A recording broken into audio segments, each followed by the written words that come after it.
Don't you dare ride those bikes again. That was the moment everything exploded. The sound that followed was sharp and ugly, a slap that cracked through the quiet afternoon like thunder in a clear sky. Henry Hale's heart nearly jumped out of his chest when he spun around and saw his daughter, a young girl, Mia Hale, clutching her cheek, tears streaming down her face. Standing in front of her, with a wild look of self-righteous fury, was Linda Harrington, the neighborhood tyrant in yoga pants, self-proclaimed HOA president and the queen of suburban hypocrisy. Linda had just slapped a child. Henry froze for half a second, rage surging through him like wildfire. His fists clenched and his body trembled with disbelief. The hate behind Linda's eyes wasn't just anger. It was racial contempt, years of hidden prejudice that finally bared its teeth. Linda had finally crossed the line. But before everything erupted, it had started somewhere smaller, somewhere petty. It began with a scratch. Linda's precious SUV, her pride, her symbol of superiority, had a small scrape on the bumper. Instead of admitting her own clumsy parking was to blame, she went hunting for someone to blame. And in true Linda fashion, she didn't pick an adult, she picked children. Her target, Mia and Emma Hale, two sweet black girls who loved nothing more than riding their bikes after school. At the next HOA meeting, Linda stood up like she was delivering a Supreme Court ruling and declared, "No more bikes. They're a menace." But when she said bikes, everyone knew what she really meant. Black children on bikes. Linda's voice carried across the entire neighborhood that day. She stood tall in front of the HOA members, acting like she was some kind of judge, declaring, "From now on, bikes are banned in the neighborhood." But everyone there knew who that rule was meant for. Mia Hale and Emma Hale, the two black girls who lived across from her perfect white picket fence. It didn't matter that Linda's own kids zoomed through the streets every evening, their shiny mountain bikes glinting in the sun like trophies. When Linda said no bikes, what she really meant was no bikes for them. At first, Henry Hale thought it was another one of Linda's power trips, the kind of drama people rolled their eyes at and ignored. He'd seen it before. Linda acting like she owned the whole street just because she had an HOA title and too much free time. But this time there was something darker in her tone, a kind of venom that made Henry uneasy. Maybe Henry thought it was better not to fight. Maybe following her rule would keep the peace. But that illusion shattered a week later. As Henry pulled into his driveway one sunny afternoon, he froze. There, in plain sight, were Linda's kids, pedaling up and down the street, laughing like nothing in the world mattered.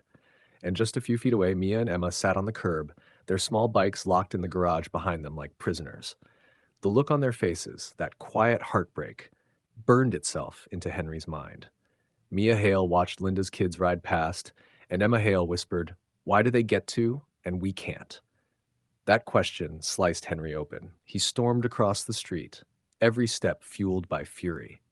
Linda answered her door with that smug smile she always wore, the one that said she thought she was untouchable.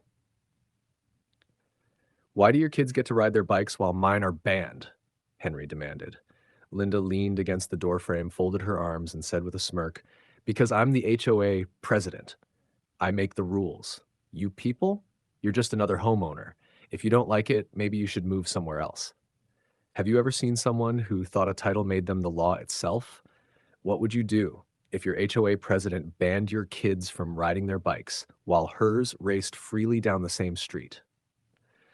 Before we go further, what city or country are you watching from right now? Drop it in the comments. We love seeing where our viewers are tuning in from.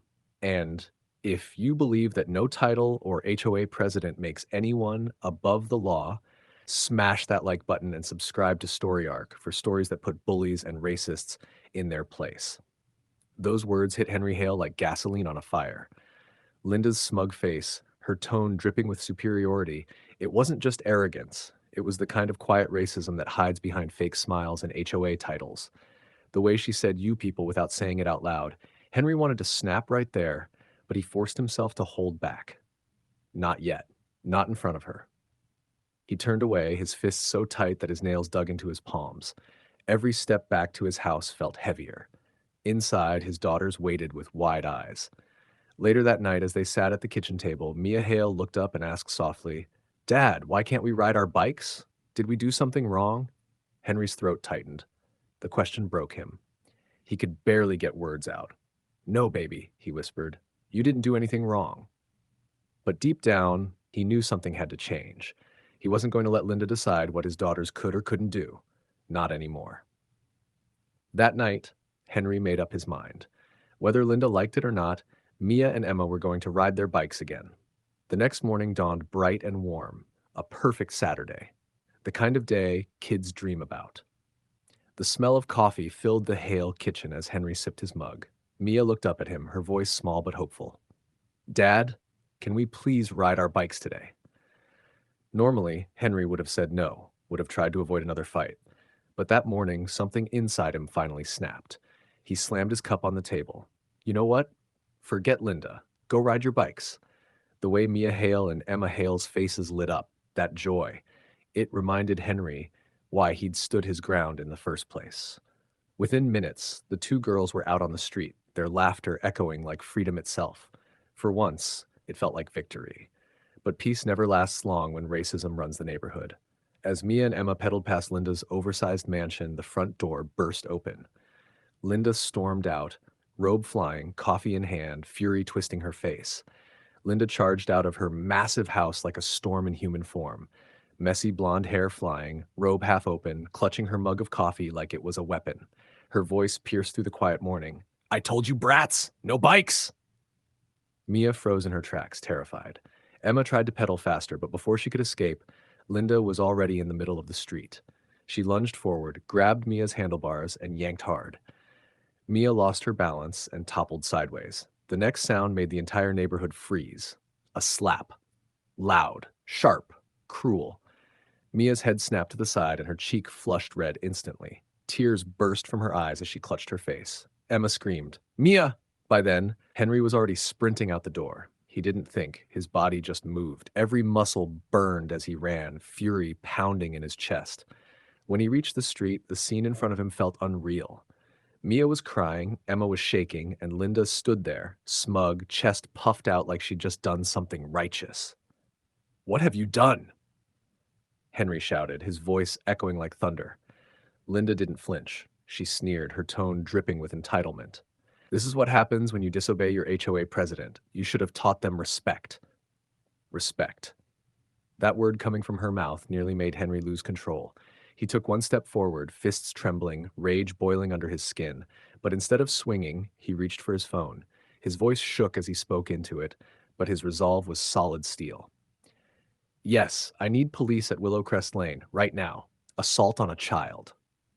Linda blinked, startled for the first time, but tried to hide it behind her arrogance. Minutes later, the sound of sirens filled the neighborhood, growing louder until two squad cars pulled up, lights flashing red and blue.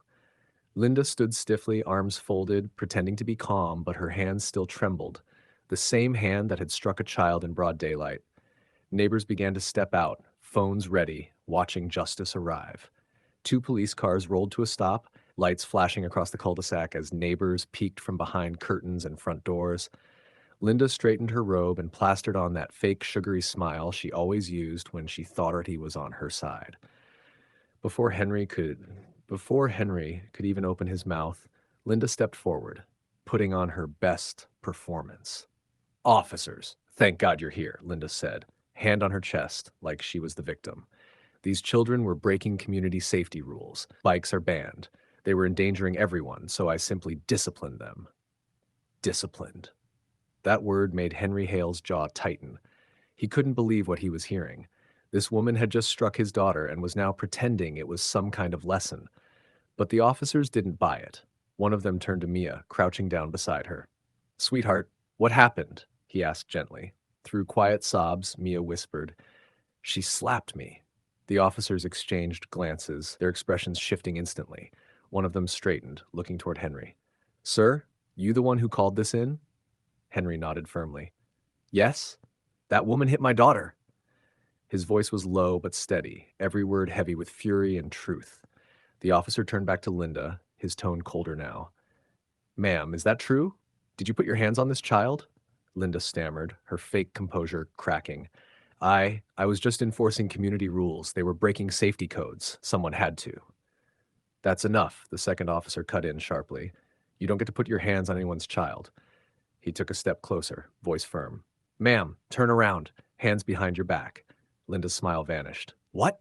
Me? I'm the HOA president. You can't do this to me. The sound of handcuffs clicking shut silenced the entire street. Cameras came up everywhere, neighbors recording, mouths open in disbelief. The so-called queen of Willow Crest Lane was being led away, robe flapping in the wind, her privilege no longer protecting her. Mia clung tightly to Henry's arm, tears streaking her face. Emma stood beside them, eyes burning with a fierce anger no child should ever have to feel. By that afternoon, Henry had filed formal charges: child assault, child endangerment, and battery. The district attorney moved fast. Linda strutted into court weeks later, wearing pearls and entitlement, still convinced her HOA title meant power. But the jury didn't care about her neighborhood crown. They cared about the truth. A grown white woman had slapped a black child because of her own racist ego. The verdict was swift: guilty. The judge's gavel came down, $10,000 in fines, 2 weeks in county jail, community service. Linda's empire collapsed overnight. If you believe no amount of power should ever excuse cruelty or hypocrisy, hit that like button and subscribe to Story Arc for stories that prove sooner or later every false throne falls. And tell us in the comments, do you think her punishment was enough?